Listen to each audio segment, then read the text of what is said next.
Shouldn't be surprised, but I feel like I'm at least a little bit surprised. That was shit, wasn't it?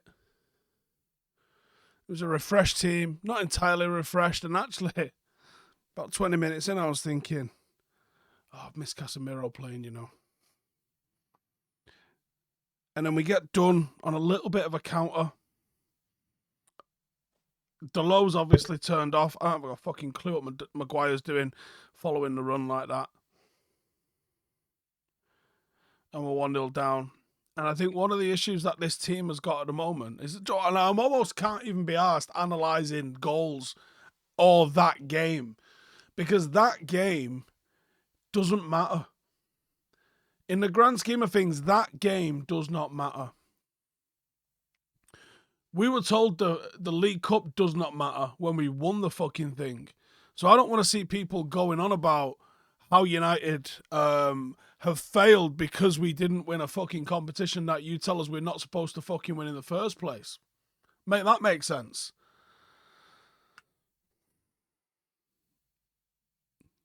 But United have lost 8 of the opening 15 games of this season. It's unforgivable. And I don't ask for a manager to go. It's not what I'm about, because I think that it's a simplistic answer to a complex algorithm of what's going on. And I don't think it's as effective as people would have you believe. And people might point to evidence of, well, this club sacked that manager and here's what they're doing. Okay. That might have been because that manager was the obvious wrong choice. I don't believe Ten Hag is the obvious wrong choice. However, it feels like we are sleepwalking to the end. It feels like we are sleepwalking towards game over. Ten Hag obviously could come in and do what he did at Ajax, and you look at where Ajax are without him. Not just without him, without a director of football. Not sure that Overmars will get work elsewhere again because of the circumstances in which he was fired at Ajax. But, you know, obviously in tandem, they were quite the success. I'm not sure he will get sacked. I'm not certain he won't walk because I don't know him. But I'm not sure he will get sacked in the interim sort of period until a takeover is completed, and then I think he could be. I think the Glazers would be mental, and I don't think they make any decisions, if I'm being brutally honest. I don't think they make enormous decisions like this hastily. At least. I think that's one thing that you can say for them. I don't think they make super fast snap decisions on anything, sadly. So I think it would be rash and rush for them, and I don't think that they do that. But we've got some fixtures, Liverpool away, and things like that coming up soon, where if you play like we played recently, you get a fucking spanking and a half. We've just lost at Old Trafford twice without scoring a goal. The derby you could forgive in isolation. Back to back in the circumstances, I'm not sure you can. Eddie, I was just held up a mirror to Manchester United and Erik Ten Hag. They've been at the clubs not far off a similar amount of time. Eddie had been a bit longer. But it's been a similar amount of time. And Newcastle first team look coached, and Newcastle's reserves, who just come and fucking moonwalked all over Old Trafford, look well coached. And United do not look well coached. That is an inarguable fact. So you have to ask, why do United not look well coached? And you have to ask questions of the manager.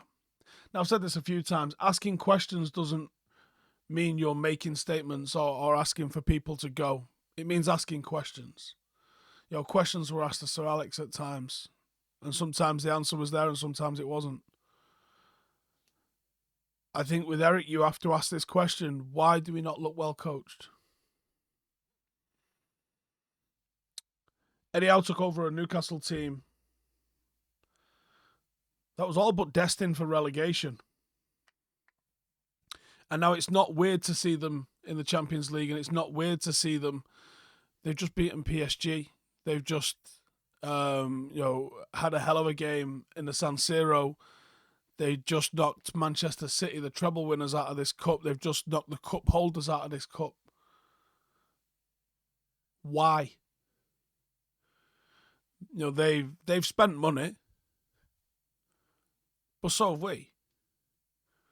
Were we relegation form when Erik took over? I mean, it was bad. It was fucking awful. But they've leapfrogged us. Now, this isn't a team like Spurs or Chelsea that were in our vicinity, Liverpool even, in our vicinity, that got that final jigsaw correct and kicked on because everything else was already sort of in place. Newcastle were fucked. And they've overtaken us. So, are they an anomaly? The likes of Brighton, are they an anomaly? West Ham under David Moyes, why are they getting better results than we do? We had him here. He's shit. They just lost their best player in the summer. Why are they getting results? They had a long European campaign last year. Don't know if you remember. Why, and they flirted with relegation a bit themselves last year. Why do they look bang at it this year and we don't? What's the difference between these clubs and ours?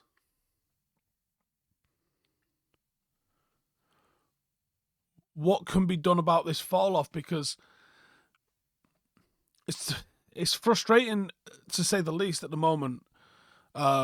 Because there isn't the obvious answer. Last year, you looked at us and you go, we haven't got a fucking striker. Get a striker. This'll click into gear.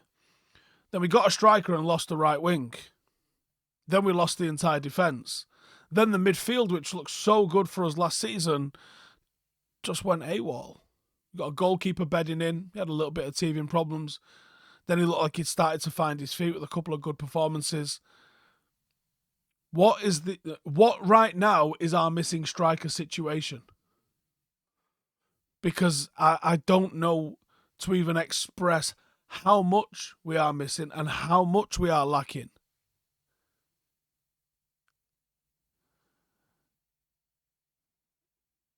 The different group chats that I'm in. Jaden was on my season ticket tonight. He left after the third. And half of the football team are season ticket holders at United. And the chat coming from there was, one of the lads said, it's not even the earliest I've left this season, this. That's what United are doing to our support at the moment.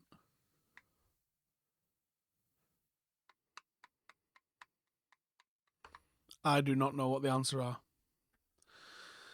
Anyway, look, if you feel like cheering yourself up, I dropped a video this morning on my other channel, on the IRL channel.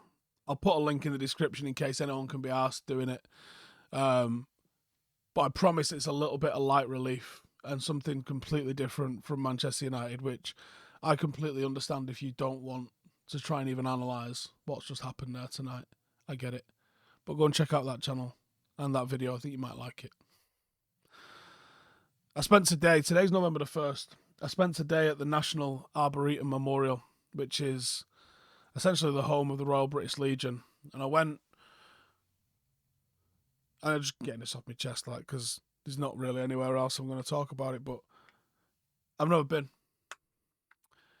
And they've got a wall there, which is from Afghanistan. They've got a wall there from Iraq. Obviously, we all begin wearing a poppy from the 1st of November, and thought I would go. Today being the 1st of November, I thought I would go. And it does put things into perspective a little bit with United. There's friends of mine that I went and saw the names of on walls today. And you think, and I came away thinking, all this for a fucking name on a wall. Most people are walking past it, not even seeing. I haven't got a point with what I'm saying here now. I'm just saying it.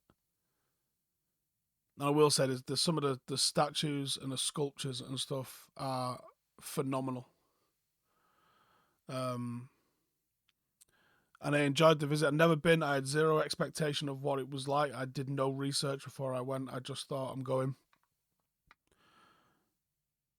And it was it was a day well spent, I think. Anyway, cheers for tuning in. See you in a bit.